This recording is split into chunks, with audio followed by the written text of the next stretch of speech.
Afternoon, coaches. Welcome to the Locker Room Podcast, the last of our club series this season. We're actually looking back at the All-Ireland Club final that was played on Sunday past between Cuala and Errigal. Ciaran, a wonderful, wonderful game of football.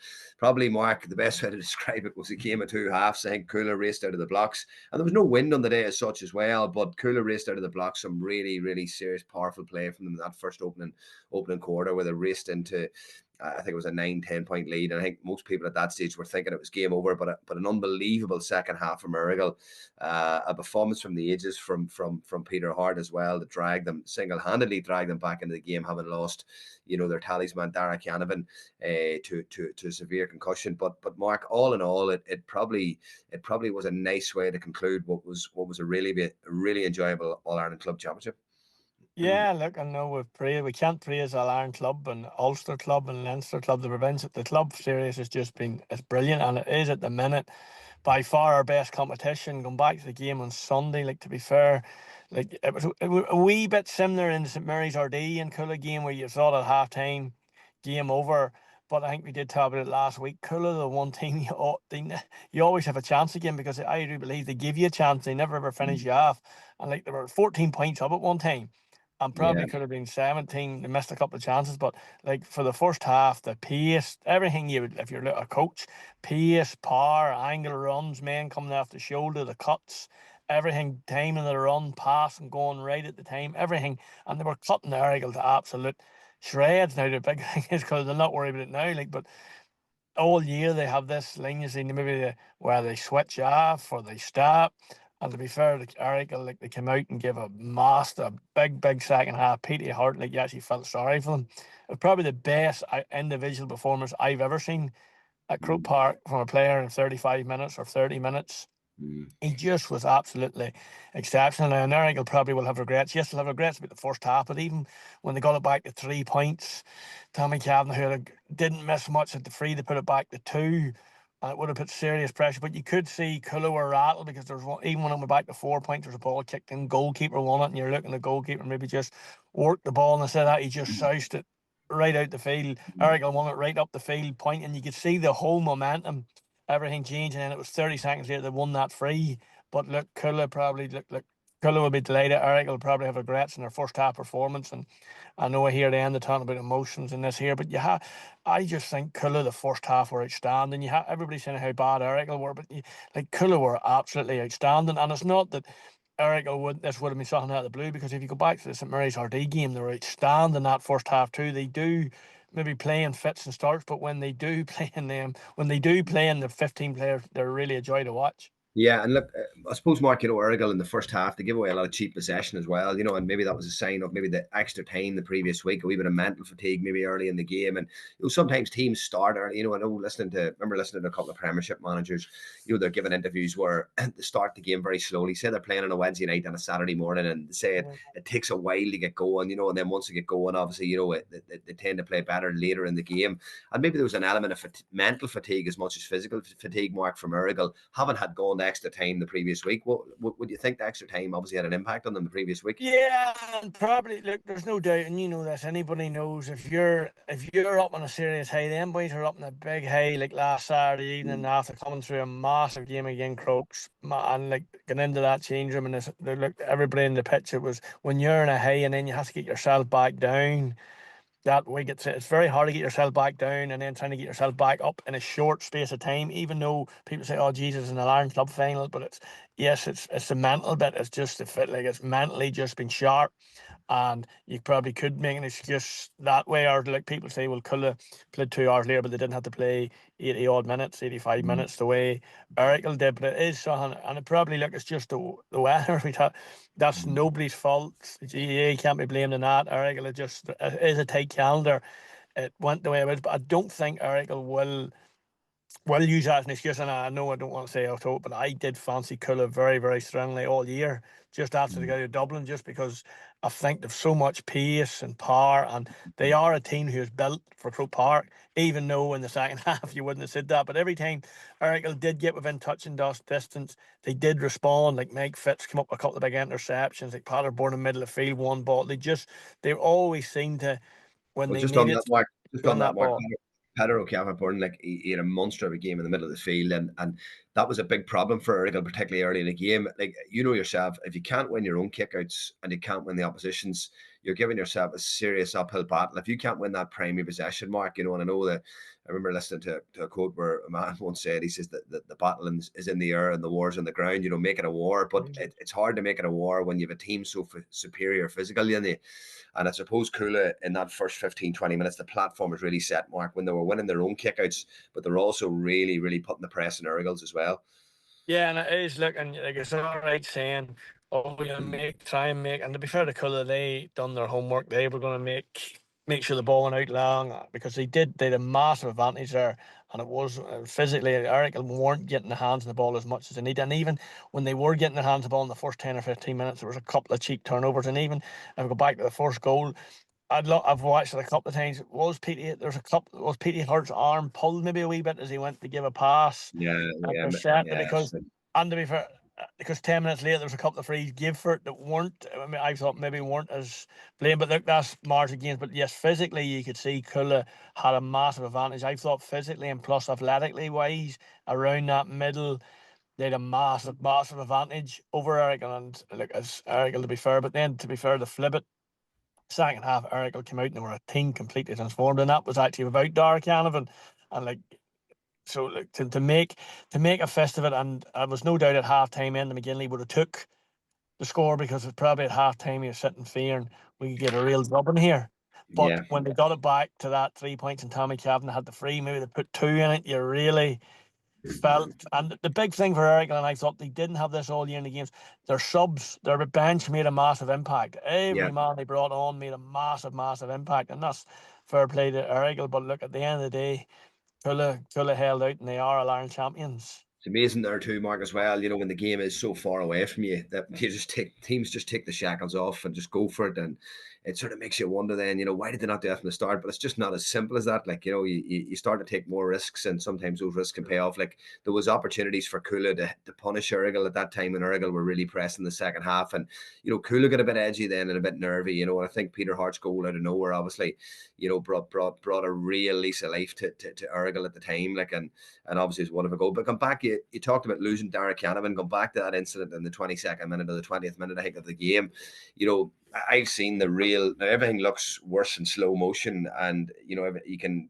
It's like the VAR and soccer. You can go back and there can be 10 different interpretations of an incident. Like, but I just felt there was maybe, you look at it a couple of times and you think, like, was it intentional? And I don't know. And I think you made the point to me as well. Like, maybe if it was Conor O'Callaghan that had happened, maybe there might have been a lot more made of it in the media, whatever. I don't know. But certainly it was a massive blow to Errigal. And look, to be fair, I know Enda McGinley received a lot of praise, for taking him off straight away. But Enda, obviously, with his background as a physiotherapist as well, will understand the danger and the repercussions of the second impact syndrome that concussion can bring. It's very, very serious. So, hats off to the Errigal medical team for getting them off the field. But certainly, Mark, it was a massive moment in the game, like massive. Yeah, I know I was at the game, but I didn't actually see it. I didn't know what happened, and it was only when I went home and seeing the clips. And look, I did make the point. I don't think there's been much made of it in the media. Yes, maybe media that he went off, but I do believe it had it been Conor O'Callaghan, there would have been a lot more made of it, just simply because Nordy's team doing this or that. But look, there's no doubt it was a massive blow for Errigal. The only thing is, I would say, for Culla's point of view, they were well and yes, at that time, even you could see. At that time, the game was gone for them at that, because that first 18 minutes, they were just. But there's no doubt if Darragh Canavan had been in the field in the second half, it would have been a massive plus point for Cuala. And it's a pity, like, you look the way Darragh Canavan in the semi final and get to the Ireland Club final in that last 22 minutes, and it's hard to look at. I seen it slow mo. It is hard. Like, you can see the knee in the back of the head, but I still would give a benefit of the fan of the balls there, and you're going for it. It's hard to say anything, but even there's no doubt it was a massive blow for Errigal. And the most sickening thing for Errigal is probably the day and all week. It's right. Yes, we didn't perform in the first half, but they're so far away now, and they may never get back. There's no guarantees that Errigal mightn't even get out of Tyrone next year. they're so far away. That's what, like, it's, when you're there, you have to grasp it. You have to. It's probably the same mark for both teams. Like, there's no guarantee that Cuala will get out of Dublin No, either. and that's Kilmacud with a new management. The Fina, if you believe everything you hear, with suggested reports of maybe potential signings from other counties, things like that as well. So you don't know what players are going to move into the capital. You don't know what players are going to sign for Dublin clubs. It's tend to happen a lot more often now. I think I was talking to St. Ledger about this, and he was saying that I think for Sylvester's were the only club in Division 1 without an outside forward, as in another forward from another county. Like, so it is a massive advantage for Dublin clubs that they have that pull to bring in, those extra players or a player or two. But listen, go to stay on Cuala there, to be fair to them. Like, the club has won an All-Ireland hurling title now and an All-Ireland football title. Like, that's no mean achievement. Like, it's an unbelievable feat. It's a club that obviously have had a long-term plan, Mark. A club that obviously got their house in order, their structures in order. I'm not in any position to talk about the finances of any club, but I'm sure, they're a club that obviously invests money in the correct manner. And I know from speaking to a couple of people, I'd love to get an insight into what they've done themselves. But from what I hear, there's been a 10, 12-year project there from an S&C point of view and conditioning point of view. And you can see it, Mark, very, very clearly in the way the players are conditioned. I thought they actually looked like a real proper, they didn't look like a county team, the way they were physically conditioned. They did conditioning. It was a physical, but the athleticism around that middle eight. Yeah. But even the two boys in mid, so athletic. And it was the pace. Like, Yeah. their first goal was actually, I think it was Mark Doran got a goal. The first goal, yes, it worked. We talked about a turnover up the far end of the field, 21. But it was a pace that broke. Man coming, and man coming out of the shoulder, slipped the ball, angle, run. Everything was just power, pace, everything you want. Like, it was played. If you were just sitting watching it, reminded me, the first goal reminded me, like, Cora Finn got a goal like 5 or 6 years ago in the Iron final, where every pass was played for the man to run on, and nobody had a check run. Every hand pass, sometimes teams now, you're giving a hand pass for the sake of giving a hand pass, you're standing still. But every pass the other day was a forward pass.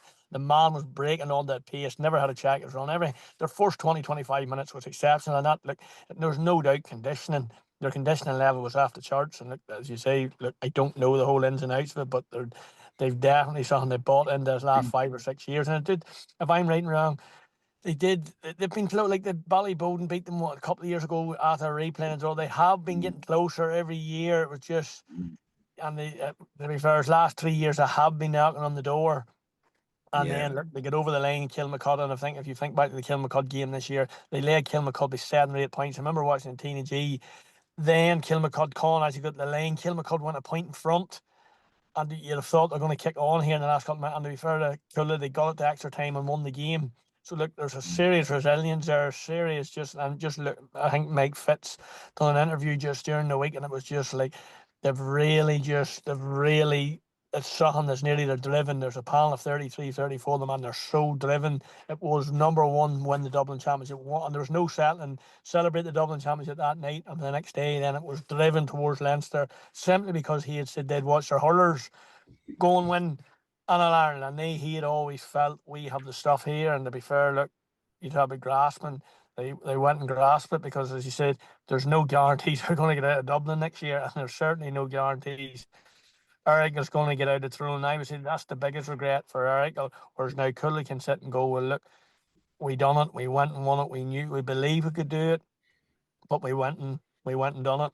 Well, I suppose, Mark, with every successful team, you need that bit of stardust, like, and certainly, I think he was nicknamed King Kong, like, but there's no words to describe, like.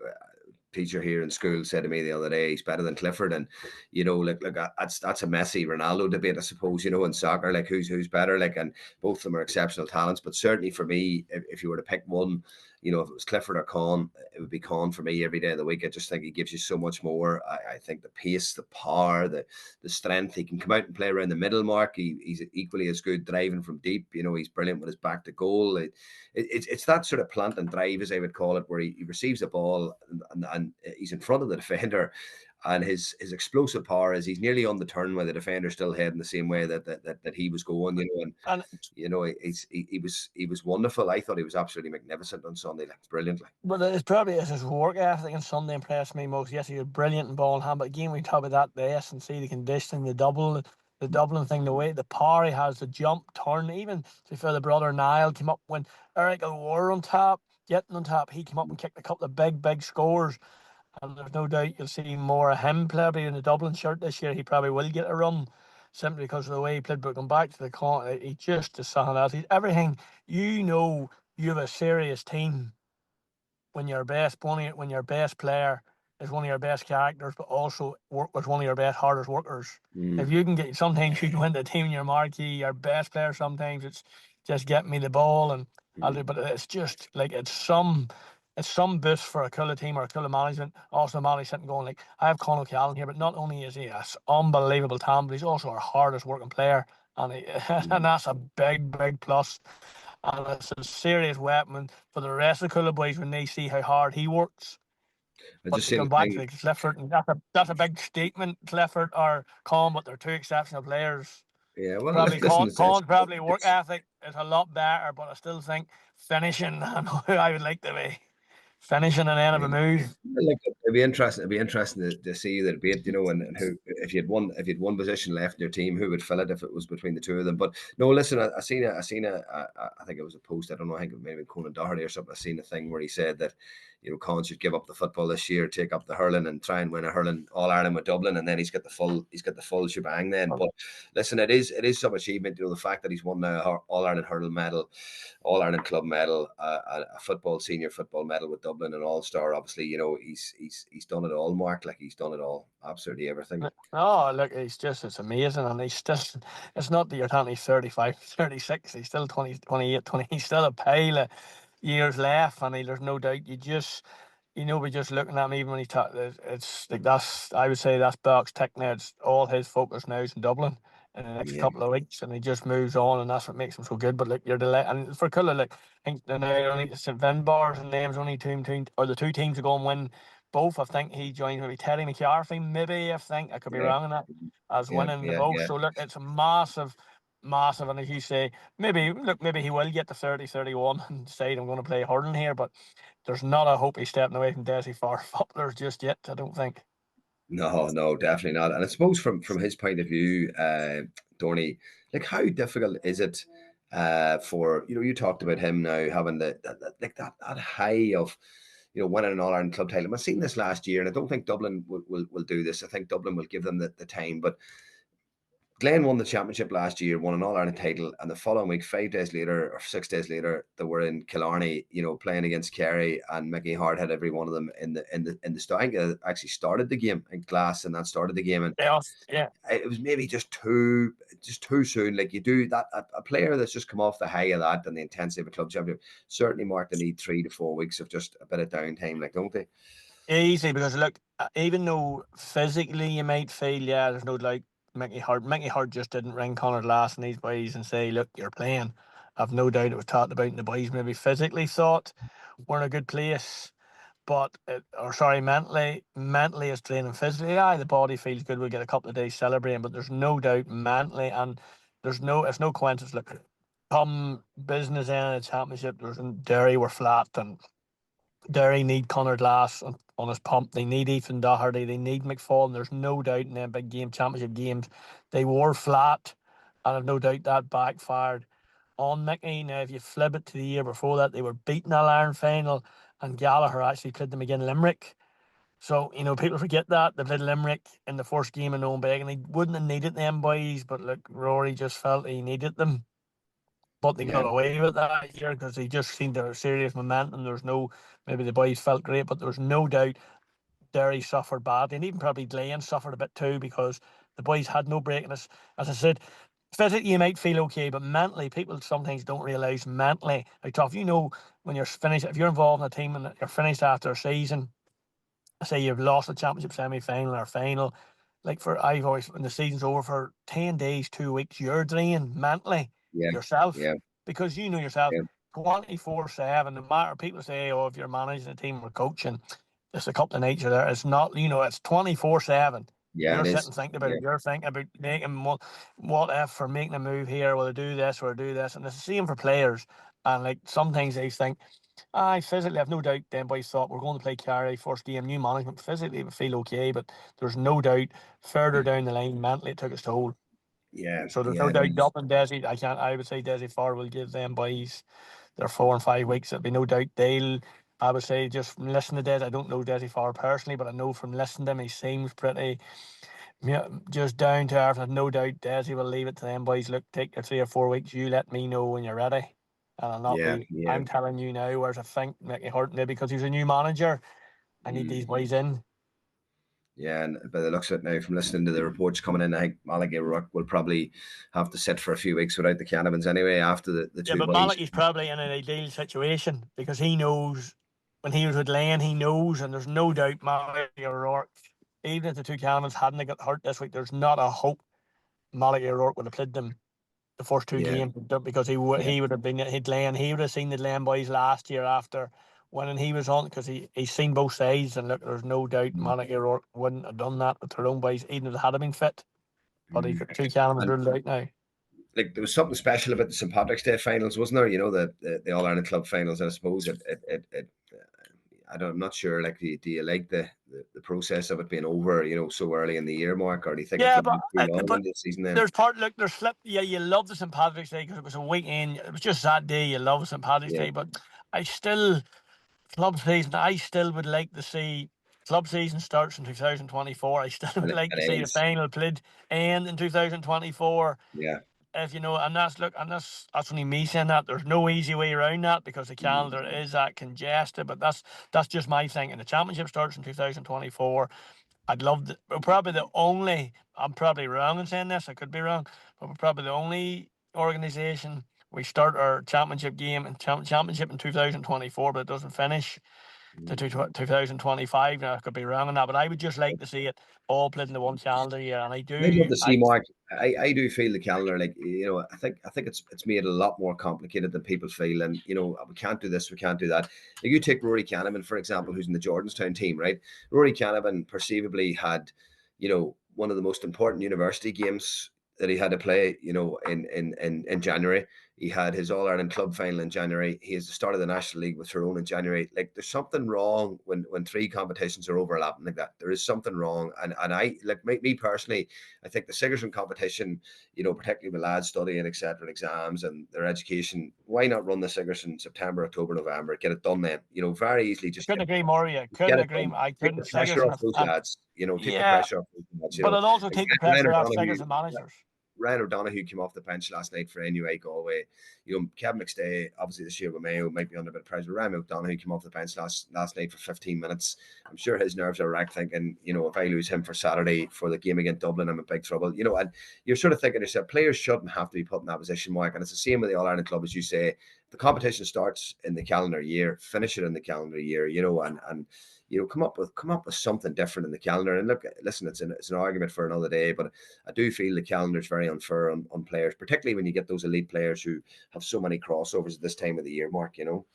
Yeah, look, there's no doubt, and probably look, I do think that's a valid point. The Sigerson starting in September and finish in December will be massive. And just you just have to, if a club goes deep, you just lose them few players. And every Sigerson, every university now has plenty of players. It's not that they're going to rely Yeah, on the tours. And I do think it will save a lot of headaches for Sigerson managers and the county managers and all that. But as you said, look, that's an argument down the line. But I do think the GA, look, the calendar, I do think they will try and tweak stuff. To be fair to them, they are trying to change as we go, but it's probably just taking a wee while to get everything fit it in. But as I yeah. said, like I do like the thought of the county season start or club season at 24 and finish in 24.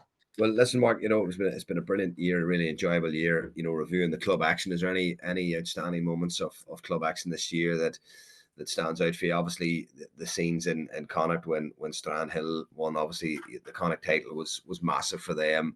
You know, there was obviously, like, when you go back, it seems so long ago now. Like, but when you even look at some of the club championships, you know, and some of the joy that some of the clubs, you know, even the likes of Clonard and Armagh there, and you know, they're winning Newbridge obviously, and you know, beating Glen and beating the All Ireland champions. Like, those moments seem so long ago, but there were magic moments and moments that will live in a club's memory forever. And I think the club championship has really, really, really been so enjoyable this year, like, to watch. Like, Yeah, I'd have to agree. Look, I love it's like I love the club championship. I think it's just at the minute it is our best it's our best competition, club championship, and it's like you think nothing's jumping in the car, going to Tyrone game or going to Claymondary or Monaghan or whatever. Just a big game. You just see everything on the line, pure emotion, and like, especially when it's cutthroat. Like Tyrone championship is cutthroat. It's you're beating. I think we talked about this a few weeks ago. Like Tyrone had nearly had Errigal out in the first round.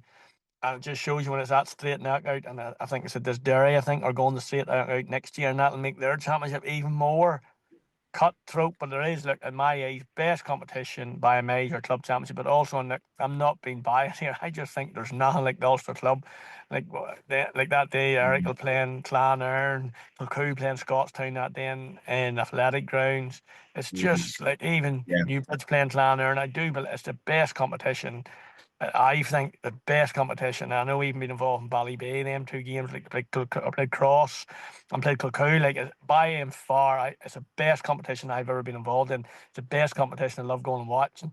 Yeah, special days, and I think as well, Mark, what's helped the club championship as well, all around Ireland is, the likes of Clubber TV and the likes of Tyrone TV and Down TV, and you can get to see the games in the comfort of your own home, and you get access now. You can watch all sorts of club games, watch any club game anywhere in the country. It's massive. Look, and to be fair, even media and everybody, I know sometimes I hear reporters sometimes saying the players don't be talking to the press and I hate that because I do think, to be fair to the media, like they give even the likes of the club season, they now get like 15 years ago wouldn't be getting the same same coverage as they getting now, and I think it's brilliant for club players. But a big thing in that too is, and I know there's people giving out. Big thing in that is too, the Ireland being played in the 30th end of July finished. It does then put full focus on clubs where when you had the Ireland in September, I know there's people for and again, but you had the Ireland final in September, end of September, and you had the Ireland semi-finals between that. There's a lot of club championships started in August, and there was a lot of clubs out in the middle of August before the Ireland final. I do think I like the Ireland final end of July, and then it does give TV, press, full coverage of club players, and it's good to see club players getting that exposure.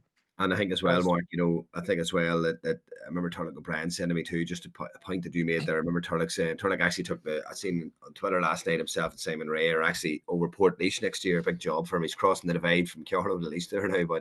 But some other club job, I think Barry Dunyan, former Kilcoo coach, he is taking over his club Four Masters next year as well. It's interesting. So a few appointments in the club. We have a lot of Four Masters, a lot of good underage things coming up. So a lot of appointments. But just I remember Turlock saying this to me. It's true. Like he says, like the when you look at it, Mark, the club scene actually creates some fantastic stories, doesn't it? Like, and that's the beauty of it. But listen, Mark, thanks very much for your time. And listen, it's been an enjoyable review of the club year. Wish you all the best for your season with Roscommon, and I'm sure no doubt we'll be chatting later in the year, Mark. Thank you, Stevie. Thanks, Mark. Thanks.